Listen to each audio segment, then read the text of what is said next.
Hey everybody, welcome to another hiatus vlog. This week's vlog will probably be the last one.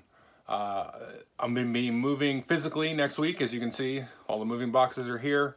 And then once I get there, I want to spend my time unpacking and setting up the new game room and camera stuff and all that stuff, instead of wasting time. So I'm really gunning to do that. So I probably won't do another vlog like this. But I do want to sort of end this series of vlogs, if you will, with a top 10 list. I kind of mentioned I would do that last week. So these are kind of be like my top 10, I don't know, online gaming experiences, something like that. Oh, you'll figure out from the title, whatever I end up titling this video. So I just run through these things real quick and just some things that I've had fun with and just some good experience with over the last, well, 2 months now, 2.5 months, just about for me. So number 10 is video games. And so I played a lot of video games, more than I normally do. I've hooked up my Steam Link to my TV. I had this Steam Link for years now, and I used it for a little bit way back when, and played like Elder Scrolls again on it and stuff, and it's kind of fun. But I'd say my number one video game experience, it was Valorant. There's a beta for Valorant. It's a new game from Riot Games, who did League of Legends. It's more of a shooter game. Well, it is a shooter game. That's basically a combination, I'll call it a combination of Counter-Strike and Overwatch. And I've had a lot of fun with doing that, and I have a lot of fun playing that game with some of my online friends that I used to play Overwatch with. And so that it's been forever since we've done that together. So that's been really, really fun. That's been kind of the highlight of my video gaming during this whole lockdown thing. So that's my number 10 video, is just video games in general, but specifically Valorant, which is really fun, by the way, if you like that kind of game. So my number 9, I would say, is playing Trajan on Boitjeaux. I don't know how you pronounce the name of that website. I think it's Boitjeaux, and playing Trajan on there, playing a lot of games against a lot of different people, asynchronously, and haven't really played Trajan, well, probably in like a year or so in real life, and longer than that on this website, and just really reinvigorated, how much I really enjoy that game, especially playing it as a two-player game, where you can kind of like, instead of just being fixated on that wheel, that Mancala that's in Trajan, then, fixated on what the other players are doing and stuff like that. So that's just kind of like, I was like, wow, I've really enjoyed this game. I'm glad I kept it and it's in my collection. So that's number 9, Trajan. Number 8 is going to be Discord. So basically, my real life game group here that we usually play on Thursday nights, I haven't seen any of them in 2 months now.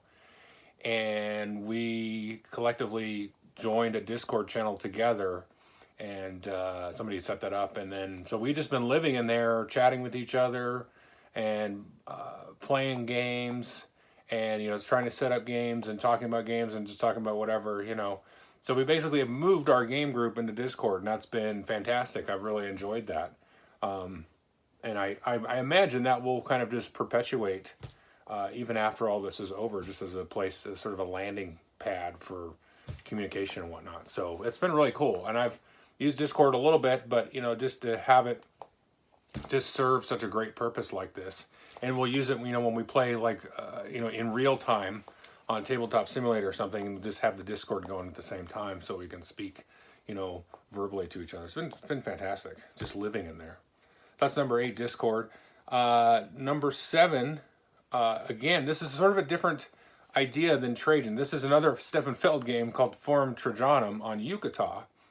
And I really enjoyed this, playing it. I don't actually have the game anymore. And it sort of solidified why I don't have it anymore, because like, I've really enjoyed my plays of it. It's a fun game, and if somebody brought it to a game night or something, I would be like, yeah, absolutely, I would play that. Having played, at this point, probably more than I ever played the physical copy. I think I've played Forum Trajanum maybe about a dozen times online now over the last couple months. And it's neat, it's fun, it's interesting, it's quirky. It's a really, really strange game to kind of wrap your head around, kind of depending on what kind of mode you play. But I do like it, but it's also kind of nice because it's sort of like reaffirmed the fact that I don't have it in my collection anymore. And I'm like, yeah, it's weird, and I don't think that I would want to really play it that often in person anymore, because there's some minor kind of frustrating bit about it, but at the same time, it's kind of like why I think the game is interesting is that little frustration piece. Because there's a real weird mechanical thematic kind of disconnect thing that happens there. No, it's very hard to sort of pinpoint. But if you played this game, you know what a quirky, weird game that is. So, but it's been fun to kind of reinvestigate this game that I haven't played in a while. You know, it's kind of moved it along, got back into it, you know, got some joy out of it again, and then go, oh yeah, this is why I don't have it anymore. But so that's kind of a nice thing about these online games that do that. So that's number 7, Forum Trajanum on Yucata. Number 6 is, okay, on Yucata, it's called Puerto Rico Cards. It's San Juan, which is Puerto Rico, the card game, basically. So if you go in to look to play San Juan on Yucata, then look for Puerto Rico Cards. And I did not, this must have been on there for a long time, and I think maybe I knew and I forgot. But the cool thing about it is you can actually play with the expansion cards, which for my money, San Juan 2nd edition or San Juan with that expansion, 2nd edition includes the expansion, is just a great game. And so I've really just had a great fun doing it. I'm like, oh my gosh, this exists. I could play this 1,000 times. And we played it a lot on Yucata. So Puerto Rico Cards, just discovering that it exists, because they used to have a Puerto Rico, or a San Juan app for the phone, but it was only like 1st edition, doesn't have any expansion cards. And that version of the game gets a little stale pretty quickly.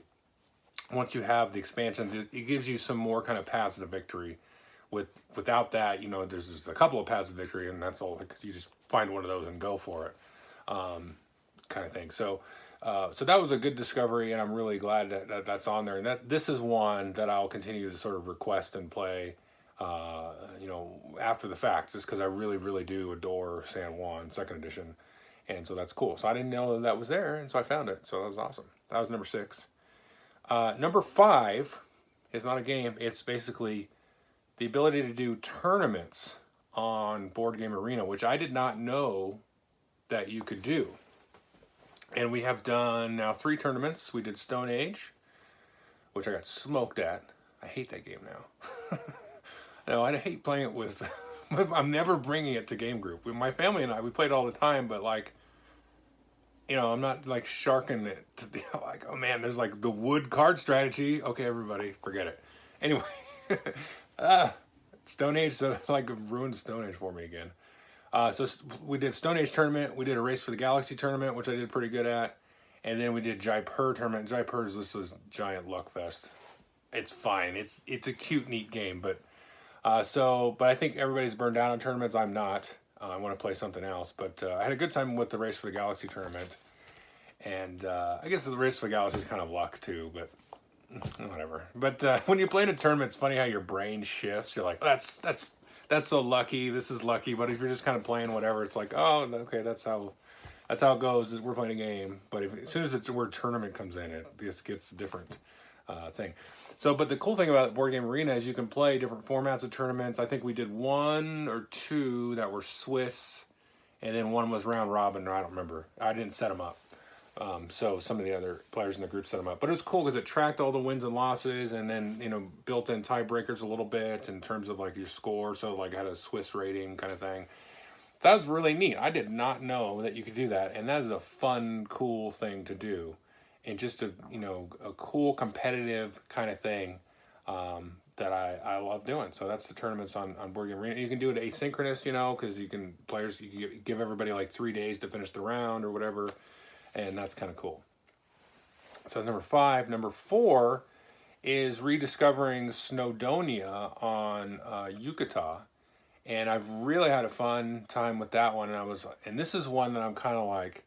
Some of these next few actually are going to be sort of like this, where I'm like, ooh, I should not have gotten rid of that game. Because it's a very different kind of worker placement game. It's got a lot of cool things. I'm sure I did a video review of it a while ago when it came out. And, you know, for whatever reason, just spatial issues, you know, I moved it along for my collection. And it's neat. And one thing that I've done a lot of is play Snowdonia 2-player, which I don't honestly remember how much I played it as a 2-player game back then, but it's actually really cool as a 2-player game. And yeah, it's just kind of it's a cool thing, like with the weather system, and you have this sort of AI thing that sort of it's in every player count, but we're sort of like gobbles up all the track and the rubble and everything for you, and you've got to kind of watch out for that. There's that kind of push your luck thing. And now this just that whole system of that with the weather and then the AI kind of working together, it's just something that's really cool. And I think it's something I forgot about and I really am interested in. And yeah, I'd be very curious to try to pull this out again and play it with the group, or maybe even with the family. I don't remember if the family played it with me. I don't think they did. But this might be one that I could bring out. So anyway, kind of rediscovering Snowdonia and then wanting to re-add it to my collection was my number 4 experience here. Similarly, although I don't know that I really want to re-add it, is playing Seasons. I played Seasons a few times on Board Game Arena now. And I remember now loving it as a 2-player game, which is, I think, that's all I've played it as recently on Board Game Arena. Really cool 2-player game. I don't think I remember not really liking it with 3 and 4-player games because it's just kind of chaotic. But it's got that, it just scratches that Magic the Gathering itch. I don't remember, I think there's one expansion for this game. I'd like to try that and pick it up. This is not one that I think I would re-pick up because I think I would probably play it for a few more plays if I picked it up and then get rid of it again. So there's not really any sense of picking it up. But I would like to try and play it a couple more times in person, and definitely with some of the expansion stuff, if that exists. I'm not sure. But just to add some variety to the deck of cards. So playing Seasons has been really good, and that's on Board Game Arena. I'm not sure if I mentioned that. But nice implementation there, kind of rediscovering the joy of that. And kind of that Magic the Gathering kind of itch is nice. Number 3. Number 2 is Deus. Now Deus kind of flew under the radar. Came out a few years ago. It's sort of a civilization-themed card game where all you're doing is playing cards. You have these different card types, and you're sort of expanding your little empire across the map. And I remember really enjoying it. I never actually owned my own copy of it. Some folks in my group, they still have it, actually. I asked them on Discord, and they said yes, they still have it. And somebody actually has it with the expansion. So I've been really enjoying it. I remember liking it back then, and then sort of just not having it come back. Oh, there's a dog barking. I'm not sure. Oh, I think the mail person is here. So, okay. So anyway, Deus. Well, let's give it a minute here. Okay, totally the mail person. Okay. Now he's saying goodbye.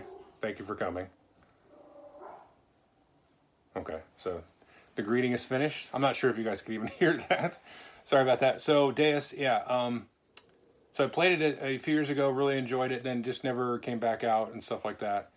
And if you know me and watch the channel at all, you know I like a good civilization card game, civilization themed game, and really enjoyed this. And so I had a chance to play this a few times now again, and I'm seeing like, okay, I want more interaction. So I went and poked around, and to see, oh, lo and behold, there's an expansion. And it has a whole new deck of all the different cards, and they all add like all these different interactions. You can plug and play the different decks. You can have a more aggressive military. You can have sort of a marketplace kind of thing. And I'm like, oh man, I really want to try this. So a friend, I think there's 2 copies in my group, and one of them has the expansion with it. So I'm super excited to play that. And I was like getting ready to pull the trigger and get this, but because I think my family would really like this too. But the expansion, you can't find the expansion anywhere, which stinks. So I don't think I really want to own it unless I could. I want to try it with the expansion. Maybe I'll try to hunt down and get a copy from Europe or something of the expansion. We'll see. But I really recommend it. And Deus is on Boitjeaux, so that's a nice implementation over there. So finally, the number 1, which you will probably be seeing a actual video review of here shortly, is from playing The Crew on Tabletop Simulator. I got the physical copy right before this lockdown happened, and I was so excited and ready to play it at my game night, and then we had no more game nights.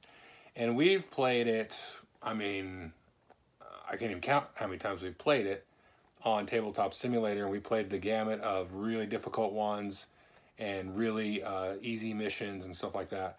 I will say from the plays of it, it's definitely a lot harder when you play it with 5 players versus when you play it with 3. So yeah, maybe 3 or 4 is probably the sweet spot, but 5, like we played the harder missions. I don't know. I didn't have the book in front of me. My friend had the book and was going through and doing them. So they were definitely like a medium difficulty, but I think when you have the 5th player, then it just adds some difficulty. But really, man, this is the Crew. Holy cow. This is like my game of the year for 2020. I know we have like sort of a false start with 2020, but holy cow, this is one of the absolute best trick-taking games I have ever played. Man, I really recommend folks check it out. There's a couple of good mods on Tabletop Simulator. The one that we use actually uses Uno cards because I think the real cards are a little hard to read and whatnot. And so you can get different decks. If you know anything about Tabletop Simulator, you can probably cobble together a good mod. But we use ones just using Uno art cards, and it works really well. And there's like a little silver miniature for the commander token and stuff. But really had a good time, playing over Discord and things like that. And this is seems like it's the go-to for our sort of impromptu Discord game nights. So that's the Crew. I can't recommend it enough. If you can get a copy and you've got like a family, that you're locked down, whatever your lockdown sphere of people is, and you've got enough people to play it with, however that works for you, then I would definitely pick up a real copy of the Crew. Okay, so that's the top 10. Thanks for hanging out during these vlogs and stuff. I appreciate all the comments and the feedback. Lots of positivity and great stuff. I think we all kind of feel like, those of you that have been commenting, we're all kind of in the same boat in our own different way. And, that kind of thing. So, everybody has different struggles. Thankfully, nobody in my family's been sick. None of my immediate group of friends is sick. But I do know some people that have had to deal with, losing a loved one to this and things like that. And, or just work situations that are tough and all that kind of stuff. So please, try to stay positive, do what you can, get help, communicate with your friends and family, whatever you got to do, take care of yourselves. And anyway, I just really appreciate it. It's been a really weird time for me. It's a weird time for everybody, I guess. But anyway, take care of yourselves. I'll see you on the other side.